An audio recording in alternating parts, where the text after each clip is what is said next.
Halo, halo, halo, halo. Assalamualaikum warahmatullahi wabarakatuh. Wow, malam ini saya dengar kabar saya dilaporkan ke polisi. Wow, dengan ancaman hukuman 10 tahun penjara. Hah? Lama banget. 10 tahun penjara. Oh my god. Gue dilaporin sama orang-orang. Ada beberapa wanita juga. Oke. Nggak apa-apa. Itu hak kalian ya. Kalian bilang saya menyebarkan berita bohong dan lain-lain, itu hak kalian. Oke? Tapi yang perlu kalian ingat bahwa saya sekarang bertindak atas nama organisasi dukun dan para dukun. Dan di dalam surat kuasa saya sudah dijelaskan secara gamblang, ditulis di situ saya mempunyai hak substitusi untuk melakukan konferensi pers serta mengcounter setiap berita-berita yang masuk menyerang para dukun. Ya, itu ada di dalam surat kuasa. Ingat, hati-hati lapor balik dari saya. Saya akan melakukan lapor balik nih. Saya nggak main-main. Pasal 220 sudah saya siapin nih. Juntonya udah ada. Tenang aja, sama tingginya. Anda 10 tahun, saya juga sama. Nah, artinya di sini saya sudah siapkan itu. Siapa saja yang masuk dalam ranah privasi para dukun, saya akan sikap. Saya nggak main-main. Apalagi sekarang Anda melaporkan saya dengan tuduhan pelanggaran Undang-Undang ITE pasal 14 kalau saya dengar ya. Pasal 14 penyebaran berita bohong. Berita bohong dari mana? Yang kedua, ya, saya mendengar Anda di dalam konferensi pers bahwa alat bukti yang Anda bawa adalah alat bukti dari media sosial. Entah itu medianya media bodong atau media asli. Tapi kenapa langsung saya yang dilaporkan? Kenapa tidak akunnya? Kenapa tidak akun yang memberitakan itu yang melaporkan?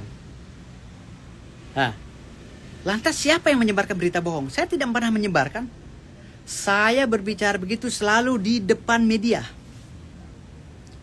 Saya selalu berbicara tentang itu selalu di depan media. Gitu. Kalaupun tidak di media, saya berbicara di media pribadi yang dilapisi oleh Undang-Undang Nomor 18 tahun 2003 tentang advokat. Saya mempunyai hak imun untuk menjaga hak profesi daripada hak hukum daripada klien saya. Saat itu saya sedang menjawab semua pertanyaan dan serangan-serangan netizen maupun dari kubu Marcel Radival yang menyerang para dukun yang saya bela ini. Nah, Anda sebagai pemirsa cukup nonton aja statement-statement saya. Gitu. Lantas Anda bilang saya melecehkan agama atau menghina agama atau melakukan pemberitaan bohong karena tidak percaya syahadat itu tidak percaya apa? Syahadatnya batal apabila tidak percaya dukun. Anda tidak tahu bahasa saya. Bahasa saya di dalam beberapa konferensi pers saya, ya, itu saya selalu bilang yang tidak percaya adanya dukun bukan percaya dengan dukun ya. Mungkin ada beberapa video saya yang bilang bahwa yang tidak percaya pada dukun itu syahadatnya batal. Mungkin ada juga beberapa video saya dan ada juga beberapa video saya yang tidak percaya tentang adanya dukun. Analogi saya ya, yang tidak percaya akan adanya dukun karena dukun ini sudah di stigma negatif oleh rombongan Marcel Radival. Analogi saya adalah dukun yang melakukan hal-hal supranatural atau hal yang goib. Artinya kita sebagai umat Islam yang telah bersyahadat harus percaya akan adanya itu. Menurut versi saya, menurut keyakinan saya, menurut pemahaman saya. Lantas pemahaman saya tidak boleh dipaksa oleh pemahaman orang lain tentang agama saya Islam. Ya, ini versi saya. Versi saya yang tidak percaya akan supranatural, dukun ya. Karena dukun tersigma pada hal-hal yang supranatural. Supranatural berkaitan dengan hal yang goib. Yang saya bilang syahadatnya bisa batal. Gitu loh. Kenapa bisa batal? Karena di dalam rukun iman kita wajib mempercayai goib, itu wajib. Syarat sahnya sebagai orang Islam. Dan penjabaran itu juga telah saya jabarkan beberapa kali di media sosial. Gitu.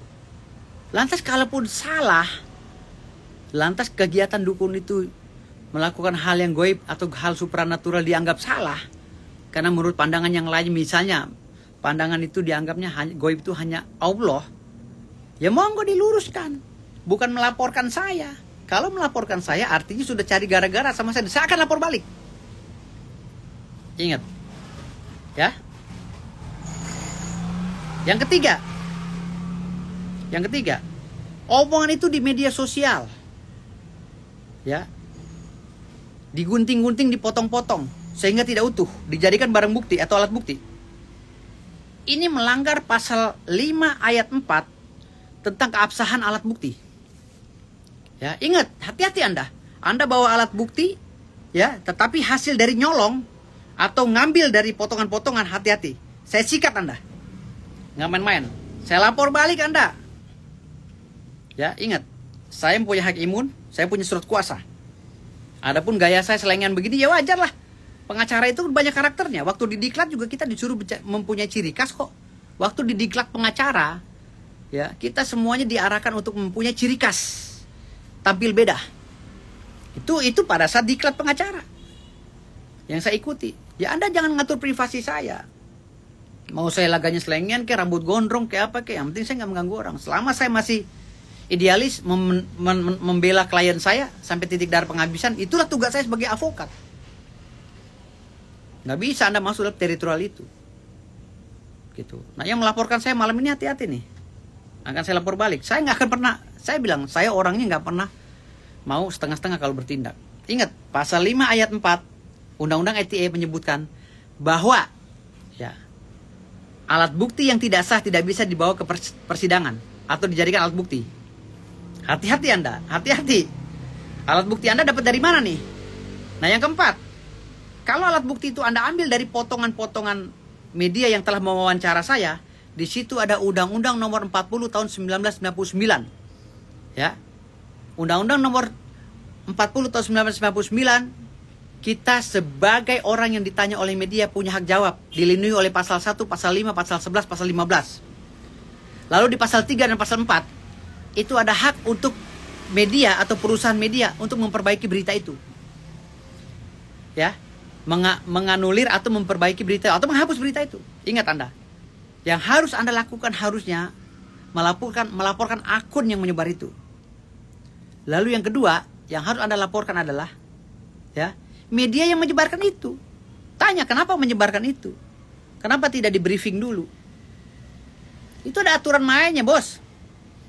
Jangan semerta-merta Anda nih dapat dari media laporin nama saya langsung lagi, nama saya dilaporin. Wah, halo. Hati-hati udah bermain di Undang-Undang ITE berkaitan dengan nama saya akan lapor balik. Yang jelas saya akan melakukan lapor balik. Nanti pidana umum atau pidana khusus akan saya lihat dulu. Kalau masuk dalam pidana khusus, saya lapor Undang-Undang ITE.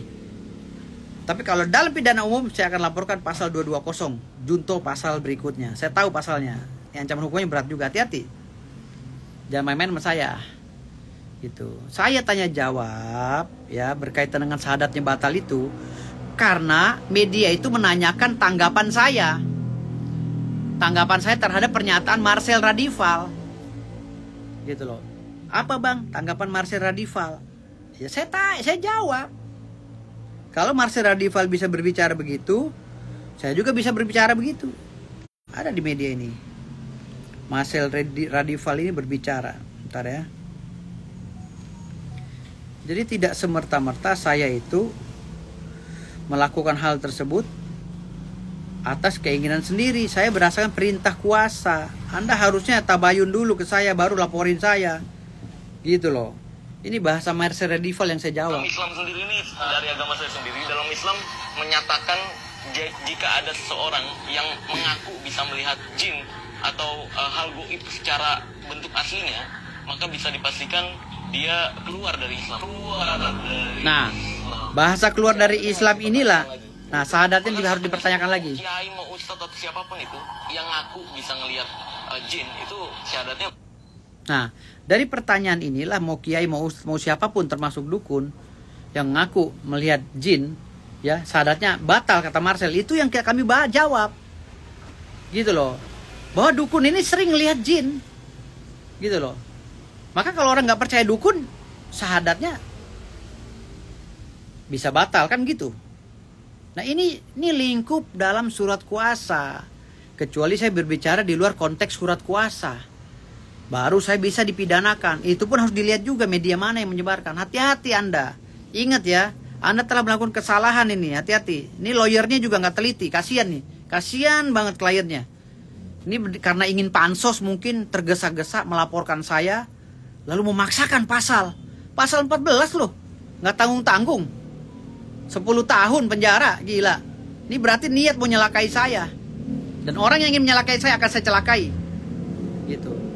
Ingat ya, saya berpola begini karena saya membela mati-matian para dukun. Itu tugas saya sebagai lawyer. Karena saya pengacara idealis, walaupun dihujat oleh satu dunia. Selama surat kuasa masih ada sama saya nggak akan pernah mundur. Ya.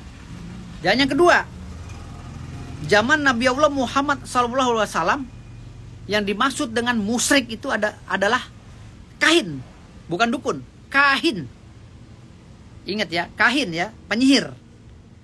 Karena kalau kita mengacu pada kitab Kamus Besar Bahasa Indonesia, bahwa dukun itu pemaknaannya adalah ada dukun baik, ada dukun jahat. Jangan mengeneralisir. Gitu. Itulah yang saya bilang, jangan mengeneralisir, harus dipilah-pilah. Jadi kalau Anda bilang musyrik percaya dukun, itu sama dengan mencederai Kamus Besar Bahasa Indonesia. Karena di dalam Kamus Besar Bahasa Indonesia antara tabib, kahin itu digabung di situ. Ada dukun baik, ada dukun jahat. Gitu. Ada juga dukun santet di situ. Jadi dukun yang mana yang Anda maksud musyrik harus dijelaskan dengan saya. Nah, yang kelima, Anda yang melaporkan saya akan saya pertanyakan nanti, ya. Apakah Anda benar-benar menjalankan rukun iman dan rukun Islam? Ketika itu tidak dijalankan satu saja, saya akan gugat Anda. Bukan saja laporan, saya akan gugat. Ya, saya nggak main-main. Oke? Itu aja penjelasan dari saya untuk laporan malam ini. Tunggu ya. Saya nggak main-main. Karena ini saya bilang ini galil adab. Galil adab itu nih manusia yang ingin ikut campur dengan urusan orang lain, cari panggung, tidak menelaah dulu. Lalu dengan emosinya dia menghantam. Nah, ini hati-hati. Saya siap melawan Anda, siap. Kita mempunyai alibi masing-masing. Oke? Makasih. Wassalamualaikum warahmatullahi wabarakatuh.